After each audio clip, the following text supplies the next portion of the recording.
Bonjour chers élèves et bienvenue dans cette capsule de révision. Il s'agit de la deuxième vidéo consacrée à la préparation de l'examen du diplôme de fin de l'enseignement de base.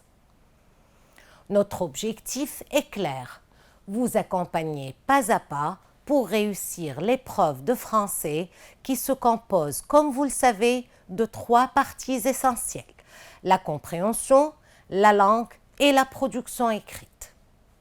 Dans cette capsule, nous allons nous concentrer sur la partie langue dans laquelle vous serez appelés à répondre à des questions variées portant sur des faits de langues étudiés au cours de l'année. Pour vous aider à mieux vous préparer, nous avons choisi aujourd'hui de travailler dans un premier temps sur les rapports de cause, de conséquences, de but et dans un second temps sur la transformation passive. Les objectifs de cette séquence sont donc les suivants. Lire et comprendre les questions de langue, reconnaître les rapports de cause, de conséquences et de but dans une phrase, utiliser des outils grammaticaux appropriés pour exprimer ces rapports de manière correcte et enfin, maîtriser la transformation d'une phrase active en phrase passive en respectant les règles de construction. Commençons. Comme pour les questions de compréhension, avant de répondre aux questions de langue, il est essentiel de les lire attentivement et de bien comprendre pour identifier ce qui est demandé exactement. Cela vous évitera les erreurs dues à une mauvaise compréhension de la consigne. Alors, que faut-il faire? Voici 3 réflexes simples à adopter. Lis attentivement la consigne sans te précipiter. Repère le fait de langue sur lequel porte la question qui peut être les formes de phrases, l'expression du temps, les relations logiques, cause, conséquence, but, l'expansion du groupe nominal, les pronoms personnels, un temps verbal, les homophones, etc. Et essaie d'activer tes connaissances sur ce point. Demande-toi ce que tu sais déjà, ce que tu as appris en classe. Identifie la tâche à accomplir. Faut-il transformer une phrase, compléter un texte, conjuguer des verbes? Alors, comprendre précisément ce qu'on te demande est la clé pour bien répondre. Voici quelques exemples de consignes tirées des épreuves de sessions précédentes. Première consigne, mets chacune des phrases suivantes à la forme indiquée entre parenthèses, forme active ou forme passive. Ce qu'on te demande de faire est de transformer la phrase de départ soit à la forme active, soit à la forme passive, selon ce qui est précisé. Deuxième consigne, à partir de chaque couple de phrases, construis une seule phrase exprimant le rapport logique indiqué entre parenthèses, cause, conséquence, but. Ce qu'on te demande de faire est de fusionner les 2 phrases en une seule, en exprimant correctement le lien logique demandé, cause, conséquence ou but, à l'aide d'un connecteur adapté. Troisième consigne, transforme cette phrase simple en une phrase complexe, de manière à exprimer le rapport logique indiqué. Ce qu'on te demande de faire est de réécrire la phrase pour la rendre complexe, c'est-à-dire comportant au moins 2 verbes conjugués à un mode personnel, en introduisant le rapport logique indiqué à l'aide d'un moyen grammatical approprié. Quatrième consigne, mets les verbes entre parenthèses à l'imparfait ou au passé simple selon le cas. Ce qu'on te demande de faire est d'identifier si l'action est habituelle ou en cours de déroulement, et là c'est l'imparfait, ou bien brève, ponctuelle ou achevée, et là c'est le passé simple. puis conjuguer correctement les verbes selon ce choix. Cinquième et dernière consigne, conjugue les verbes entre parenthèses au temps qui conviennent. Ce qu'on te demande de faire est d'abord de repérer les indicateurs de temps dans la phrase, ensuite repérer l'ordre des actions, est-ce qu'un fait qui se passe avant ou après un autre, choisir le temps du verbe en fonction de ces indices. Exemple, dans une semaine, après que nous évaluions les dégâts, vous pouvoir reconstituer la remise.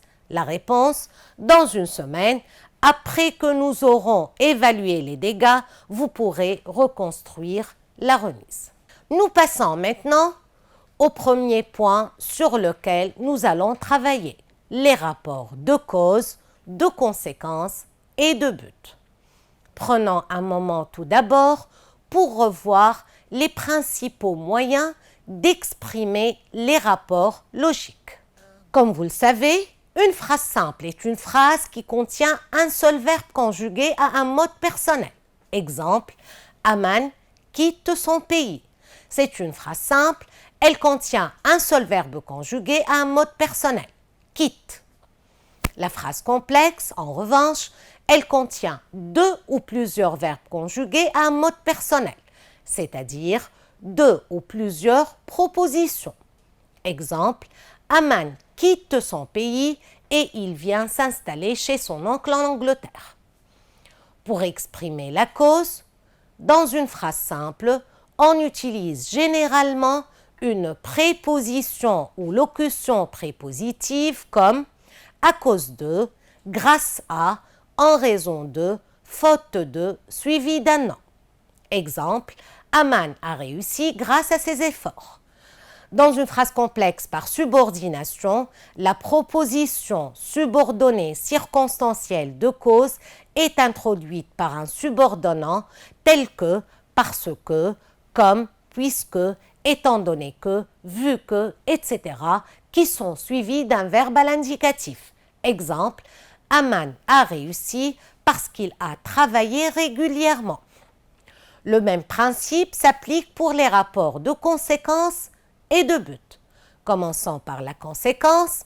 Donc, pour exprimer la conséquence, dans une phrase simple, on utilise souvent des prépositions ou des locutions prépositives suivies d'un infinitif, comme de manière à, de façon à, de sorte à, au point de, etc.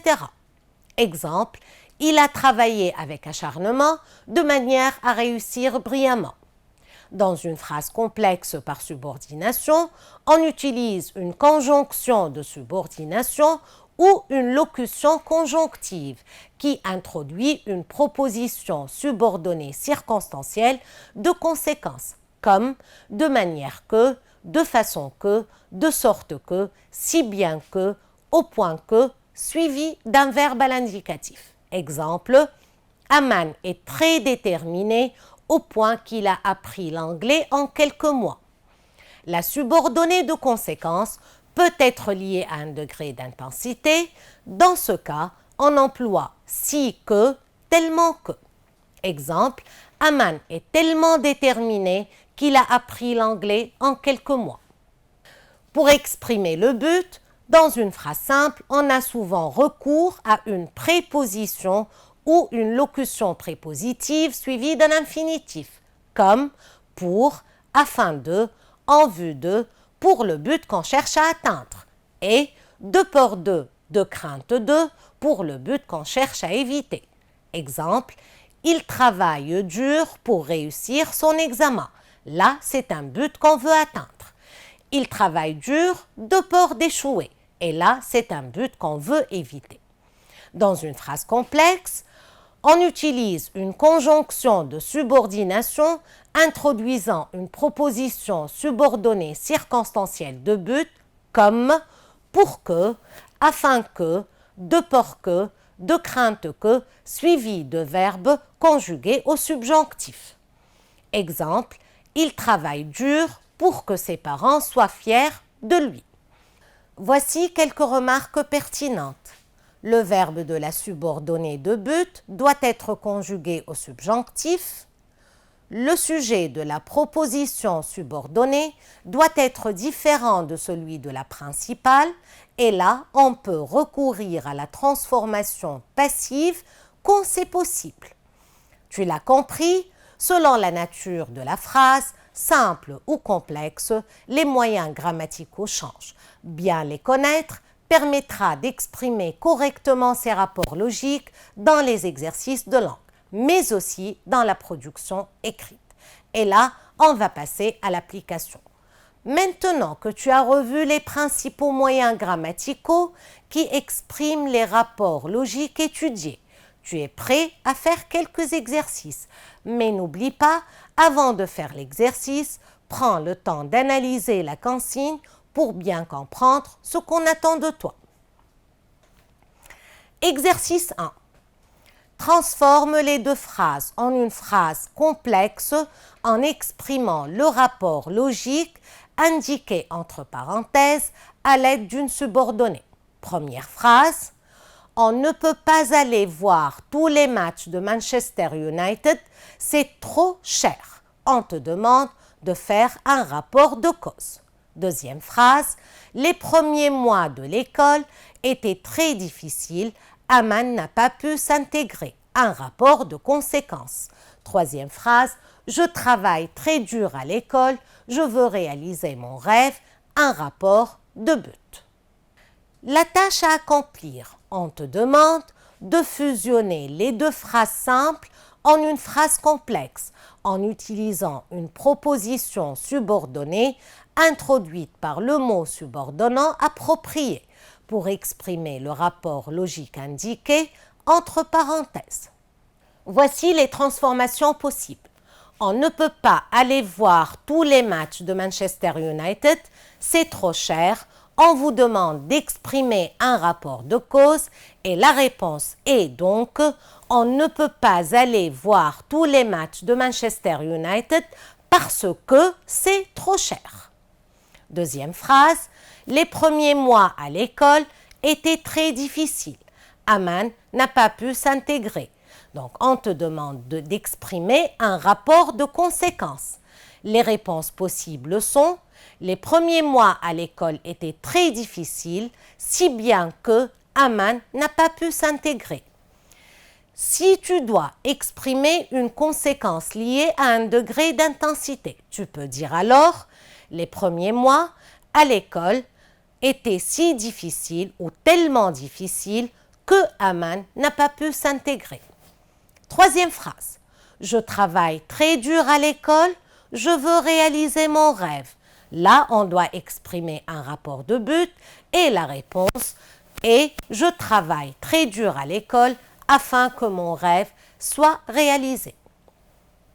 Notez bien que dans cette phrase, on a recouru à la transformation passive dans la subordonnée puisque dans la subordonnée de but, le sujet doit être différent de celui de la principale. Passons à l'exercice 2. Je n'écoute pas son explication, pressé de tenir le violon et l'archet.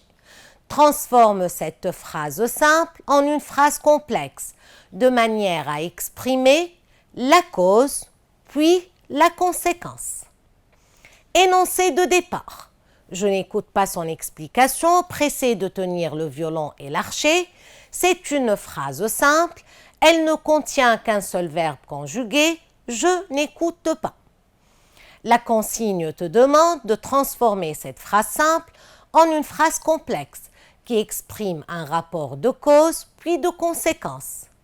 Dans ce type de phrase, on peut repérer à la fois une cause et une conséquence, car ces deux notions sont souvent liées. Ce que tu dois faire, repérer dans la phrase de départ le groupe de mots qui expriment la cause en posant la question « Pourquoi ?» Pourquoi je n'écoute pas son explication? La réponse est « Pressé de tenir le violon et l'archet ». Puis, repérer ce qui exprime la conséquence en posant la question « Quel est le résultat, la conséquence d'être pressé de tenir le violon et l'archet ?» La réponse est « Je n'écoute pas son explication ». utiliser deux verbes conjugués pour construire une phrase complexe composée de deux propositions. Puis, choisir un moyen grammatical approprié pour introduire la cause, tel que car, parce que, comme, ou la conséquence, si bien que, au point que, etc.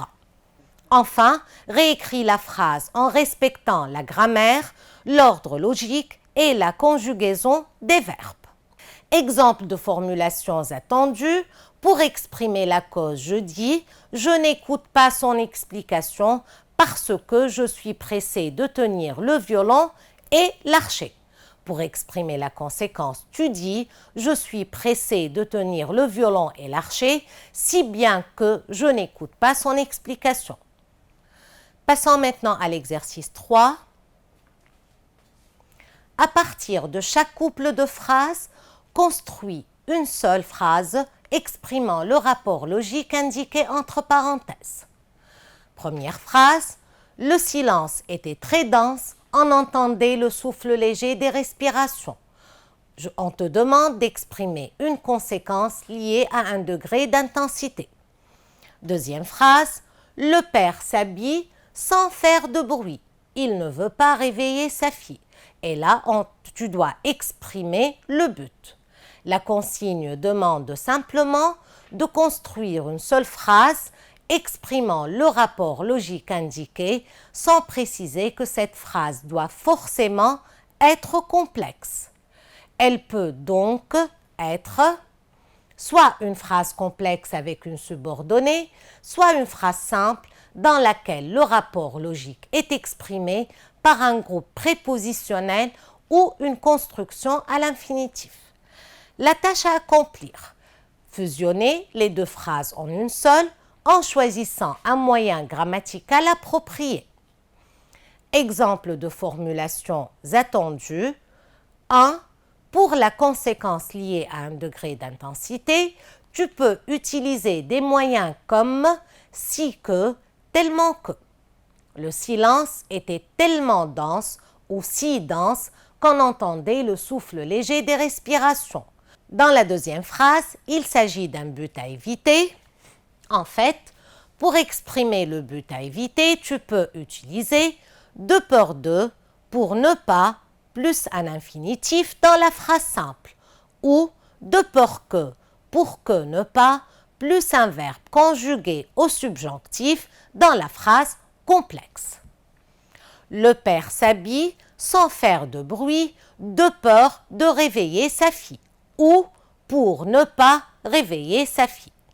Le père s'habille sans faire de bruit de peur que sa fille ne se réveille ou pour que sa fille ne se réveille pas. Et là, c'est un but exprimé avec une subordonnée qui n'a pas le même sujet que sa principale. Passons maintenant à l'exercice numéro 4. Réécrivez les phrases suivantes en remplaçant les groupes de mots soulignés par une proposition subordonnée circonstancielle de même sens. Première phrase, Émile continue à s'entraîner sans répit, au point de se faire mal. Deuxième phrase, il réussit à battre le record national grâce à sa persévérance. Troisième phrase, il se met à courir tous les jours afin d'améliorer ses performances. La tâche à accomplir est remplacer dans chaque phrase le groupe de mots souligné par une proposition subordonnée circonstancielle exprimant le même rapport logique. Pour chaque phrase, tu dois identifier le rapport logique exprimé par le groupe de mots soulignés, cause, conséquence, but, etc. Choisir une conjonction de subordination appropriée pour exprimer ce rapport. Transformer la phrase simple en une phrase complexe en remplaçant le groupe souligné par une proposition subordonnée circonstancielle ayant le même sens. Commençons par la première phrase. Première phrase, Émile continue à s'entraîner sans répit au point de se faire mal. Dans cette phrase, le groupe souligné au point 2, se faire mal, est introduit par la locution prépositive au point 2 qui exprime la conséquence. Donc, tu vas remplacer ce groupe de mots par une proposition subordonnée circonstancielle de conséquence, introduite par une conjonction de subordination, comme par exemple au point que, si bien que, de sorte que, etc. Et tu veilleras à conjuguer convenablement le verbe se faire mal à l'indicatif, car on exprime ici un fait réel, une conséquence effectivement produite. La phrase complexe, Émile continue à s'entraîner sans répit au point qu'il se fait mal. Deuxième phrase, il réussit à battre le record national grâce à sa persévérance. Dans cette phrase, grâce à sa persévérance est un groupe prépositionnel qui exprime la cause. Il est introduit par la préposition grâce à suivi d'un nom. Tu vas remplacer ce groupe de mots par une proposition subordonnée circonstancielle de cause, introduite par une conjonction de subordination telle que, parce que, puisque, comme, étant donné que, etc. Sois attentif à la place de la subordonnée, début ou fin de phrase, et veille à conjuguer correctement le verbe. La phrase complexe, il réussit à battre le record national parce qu'il est persévérant ou parce qu'il a fait preuve de persévérance. Troisième phrase, il se met à courir tous les jours afin d'améliorer ses performances. Dans cette phrase, afin d'améliorer ses performances, exprime le but et c'est un but à atteindre. Il est introduit par une locution prépositive suivie d'un infinitif. Tu remplaceras ce groupe de mots par une proposition subordonnée circonstancielle de but introduite par une conjonction de subordination comme, pour que, afin que. Attention, le verbe de la subordonnée de but doit être au subjonctif. Si les deux propositions ont le même sujet, pense à recourir à la forme passive ou pronominale. La phrase complexe est donc « il se met à courir tous les jours afin que ses performances soient améliorées ». Il se met à courir tous les jours afin que ses performances s'améliorent. Remarque, on respecte ici la règle du sujet différent dans la subordonnée de but. Arrêtons-nous un instant sur cette règle grammaticale qui veut que le sujet de la subordonnée de but soit différent de celui de la principale. Pour éviter que le sujet de la subordonnée de but ne soit le même que celui de la proposition principale, on peut recourir à la forme pronominale comme dans cette phrase « il se met à courir tous les jours afin que ses performances s'améliorent » ou bien à la forme passive « il se met à courir tous les jours afin que ses performances soient améliorées ». Voilà pourquoi nous allons nous pencher à présent sur ce point grammatical, la transformation passive que vous devriez maîtriser pour réussir les exercices qui s'y rapportent. Nous prendrons appui pour ce faire sur cet exemple. Les élèves harcèlent Aman.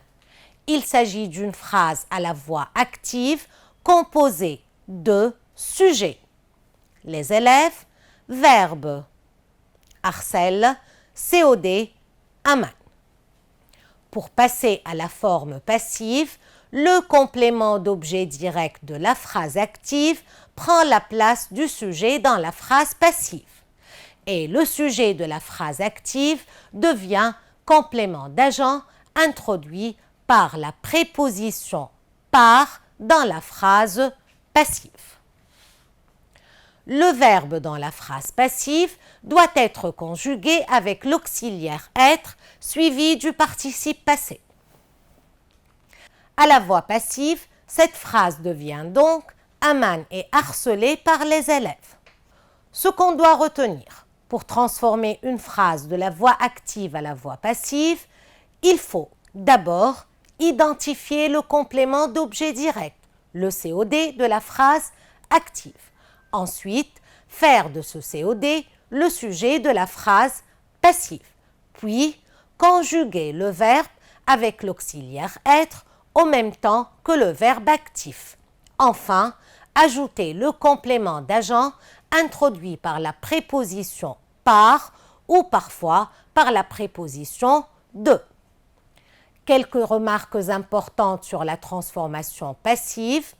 Lorsque le sujet de la phrase active est un pronom indéfini comme on, la transformation passive ne contient généralement pas de complément d'agent.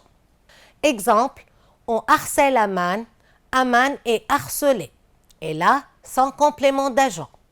Si la phrase passive ne contient pas de complément d'agent, on peut souvent en déduire que le sujet de la phrase active était on. Exemple, l'enfant a été bousculé, on a bousculé l'enfant. Dans la plupart des cas, le complément d'agent est introduit par la préposition par. On utilise toutefois la préposition de lorsque le verbe exprime un sentiment ou une attitude. Exemple, tout le monde l'admire, il est admiré de tous. Avec les verbes connaître, ignorer, oublier, on utilise aussi la préposition de. On passe maintenant à l'application. Mais chacune des phrases suivantes a la forme indiquée entre parenthèses. Première phrase, les flammes ont dévoré la remise, forme passive. Deuxième phrase, la victime a été secourue, forme active. Troisième phrase, on a félicité l'enfant pour son courage, forme passive.